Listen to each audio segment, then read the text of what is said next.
And we begin CBS2 News at 5 with breaking news from Placentia, where two cars have slammed into a Goodwill store. CBS 2's Stu Mundell is live in Sky 2 over the crash scene. Stu. Suzanne, Pat, take a look. Two SUVs. We're using the power of Sky 2's lens right now to kind of make out. You can see that one SUV there and another one just inside the store, all the way inside the store, actually. This happening, like you said, in Placentia, right off of Imperial near the Cross of Rose at a Goodwill store. Now, we hear 5 people were hurt when this accident happened. Unclear if they were inside the store or inside those vehicles, but we do know only one of those 5 are being taken to a local hospital. All minor injuries, as we understand it. Now, Orange County Fire Authority here on scene right now, still checking it out. They're going to also make sure that that building is safe, but they're still talking to some of the victims. Also, law enforcement going to be here because the big question is, how do 2 SUVs slam into a store out here? Right now, that investigation ongoing. 5 people hurt, all minor injuries, 1 taken to the hospital. I'm Stu Mundell, live in Sky 2 over Placentia. Back to you 2 in the studio. All right, thank you, Stu. Now at 5, another break-in near Malibu Creek State Park. Now authorities hope it could lead to a suspect in a deadly shooting of a father in the park. LA County Sheriff Jim McDonald calls the case a top priority.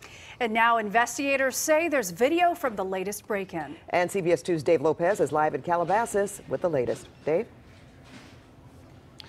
Well, the key question on this video, which has not been released, was the suspect, did he have a long rifle with him as he did on Sunday a couple of weeks ago? I am in the area where he broke into here at the community center in Calabasas. Behind me, they're filling up the vending machine that he broke into. I'm told that he took about half of what was in there, chips, candy, granola bars, and what have you. He tried to get into the vending machine that had all the different drinks, and he couldn't get into that. But the big question, just is he connected in any way, shape, or form? But detectives make no bones about it. They want to catch him. This is not a typical investigation regarding a possible transient breaking in, stealing food from a vending machine, and then taking off. This is much more. It is a priority for us. We are working hard on the issue, and I can't go into great detail as far as what we're doing out there because it would jeopardize our investigation. Did he have the big rifle with him, or do you know? You know what? We're looking at the surveillance video that we haven't got a chance to look at the surveillance video, but what I'm being told is that it's unclear. It happened again just after 3 a.m. Detectives say the man who broke into this center did so with a rock, stole food, and took off.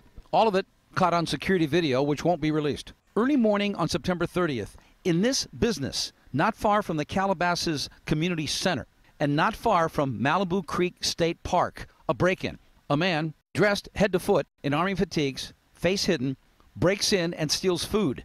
And the video shows him clearly carrying a long rifle. That is pretty strange because generally you don't take a rifle into a burglary and eat food. It was June 22nd. Tristan Baudet, a 35-year-old father of 2 daughters, was camping in Malibu Creek, his daughters by his side. In the middle of the night, he was shot through the head from a distance. And detectives want to know, does the man in the video that will not be released, have anything to do with that murder? If you catch this guy, he could be the guy.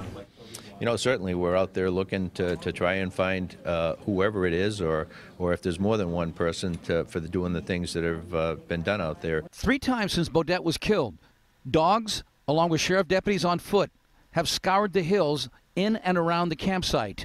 The most recent, last Saturday, and then again early this morning. But no luck. No suspect at all. It's heavy terrain, and we've come up with some witnesses. At least 5 break-ins in businesses since the murder. Only food taken. Is it the same suspect? On one video, you could clearly see a rifle. What about the others? Detectives aren't saying, but a community remains on edge. Let's just hope they get this guy very quickly. So again, the mystery deepens. The investigators are cautioning, let's not jump together too much on this thing. They say, let's not jump to conclusions. Let's find this person first. Let's find out what he knows. Let's get a hold of that rifle. Then we can test it, and then we go from there. But make no mistake, he's the key. They're looking for him. Reporting live from Calabasas, I'm Dave Lopez, CBS 2 News. Thank you, Dave. 2 fraternities at USC are being investigated for alleged hazing violations. Sigma Alpha Mu and Phi Sigma Kappa were put on interim suspension while the university looks into the allegations. They're also cited for health and safety code violations. These are the latest incidents involving frats Last month, 2 were suspended and 2 more are on probation. We'll have more on the fraternity investigation coming up in a live report on CBS2 News at 6. An international organized crime ring with ties to drug traffickers has been busted in Ventura County. The Ventura County Sheriff's Office says they scored big in their fight to bring down the drug traffickers. They arrested 13 people in a multi-agency investigation. Now, those arrested include high-ranking members of the Sinaloa drug cartel. Authorities seized $10 million worth of cash, firearms, and drugs. This dope is supplying the thieves and tweakers that are taking packages off your porch, stealing your mail, stealing items from your car, breaking your rear slider, and ransacking your homes. 24-year-old Omar Rangel of the San Fernando Valley is the suspected ringleader. The group is also accused of using fentanyl to lace drugs. A tanker truck filled with tar created a gooey black mess on the 210 freeway in Sylmar overnight. All westbound lanes are now reopened in time for the evening commute. They were closed for 8 hours after the truck overturned around 11:30 last night. This happened just west of Yarnell Street. Rescue crews helped the driver get out. He was taken to the hospital with minor injuries. Crews had to race to get the tar off the freeway before it hardened. Well, no one saw this coming. A surprise announcement close to the midterm elections. UN Ambassador Nikki Haley says she's resigning by the end of this year. CBS2 political reporter Dave Bryan is here with more on this latest Trump administration shakeup. Yeah, and the news now is the president has 5 names on the list to possibly replace her already. This morning's announcement even caught some top administration officials off guard. It also blindsided key U.S. allies. Haley says 2 years in the role will be enough, but the timing of the announcement brings up questions, especially since the midterm elections are less than a month away. It has been an honor of a lifetime. It was a surprising announcement in the Oval Office. UN Ambassador Nikki Haley resigning. We're all happy for you in one way, but we hate to lose. Hopefully you'll be coming back at some point. Haley will be leaving her post at the end of the year. The president says Haley told him 6 months ago she sought a break. However, a source familiar with the situation told CNN Haley notified Trump about her decision only last week. The announcement caught some top Trump administration officials off guard. Some asking why now, 4 weeks before the midterms and the day Brett Kavanaugh took the bench at the Supreme Court after a bitter confirmation battle.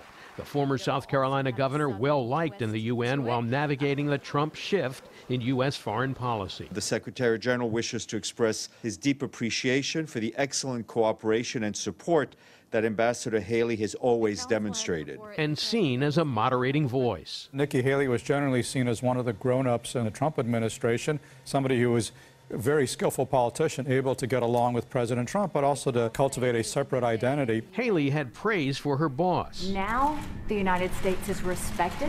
Countries may not like what we do, but they respect what we do. They know that if we say we're going to do something, we follow it through. And quieted any speculation about a 2020 White House bid. No, I'm not running for 2020. I can promise you what I'll be doing is campaigning for this one. President Trump says he'll name a successor within 2 to 3 weeks, and he indicated he already had someone in mind.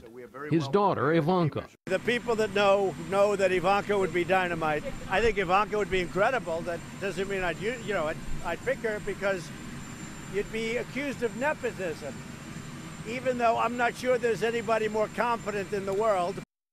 Now, soon after the president's comments, though, Ivanka withdrew herself from consideration, telling reporters she would not be replacing Nikki Haley. And one more note, the news of Haley's resignation comes one day after a watchdog group called for an ethics investigation regarding Haley accepting free luxury flights from South Carolina businessmen. Pat, Suzanne, back to you. All right, thank you, Dave. Well, it is a sad day for the Chargers family as the team announced the passing of owner Alex Spanos. And though he turned over control to the team to his children years ago, his influence never diminished. Jim Hill joins us now with more on his extraordinary life. Ladies, he was and is one of the big reasons why the game of pro football is as big and as popular as it is today. And when we think about it, the NFL lost a legendary member of its community today, as well as a link to a bygone era. Alex Spanos was a self-made man who leaves an impressive legacy others can only hope to emulate. From a young age, Alex Spanos had one dream above all others, to own and operate an NFL franchise. In 1984, after 3 decades of building a real estate empire from scratch, his wish became a reality when he bought the controlling interest in the San Diego Chargers, leading the team for more than 20 years before handing it off to his son Dean and his grandsons. And that's not bad for the son of Greek immigrants who got his start in business, making and selling sandwiches to migrant farm workers in California's Central Valley. The Chargers were a perfect fit for the tight-knit Spanos family, and Alex was the face of the franchise, a kind of genial presence on the sidelines every Sunday. And at the same time, he could be forceful and competitive. His stated desire was a world championship for San Diego, though the closest he came was a loss to the 49ers in Super Bowl 29. Spanos was well regarded and respected for his generosity, putting millions into rebuilding schools and saving landmarks in his hometown of Stockton as well as San Diego. Now, never one to give in to anything, he survived extensive heart surgery and colon cancer in his later years. Spanos leaves as one of the last links to a different generation of NFL owners, and his greatest legacy just may be that he ran the Chargers the way he wanted, as a pure family affair. In a statement, the Spanos family said, quote, Alex was the embodiment of the American dream and leaves behind a legacy of passion and hard work. We have no words that can adequately express our sadness with his passing, end of quote. Now, President George Walker Bush said this of Spanos, quote, he was a wonderful citizen and friend, and the Bush family will miss him, end of quote. His wife, Faye, passed away only 2 months ago. They had been married some 70 years. They had 15 grandchildren, 10 great-grandchildren. Alex Spanos was 95 years old, and his son, Dean, was carrying on in the same way. It's absolutely, I remember going down and doing an interview with him, and behind Dean's desk is this huge picture of the family. Wow. It must have been 20, 25. It's just absolutely incredible. What a storied life this man led. legacy. I didn't know about his beginning, coming here from Greece and starting and Dean is now business. carrying on a tradition that Mr. Spanos carried on, and that is by helping in the community. They're giving millions and millions of dollars to help raise our young people in their educational endeavors.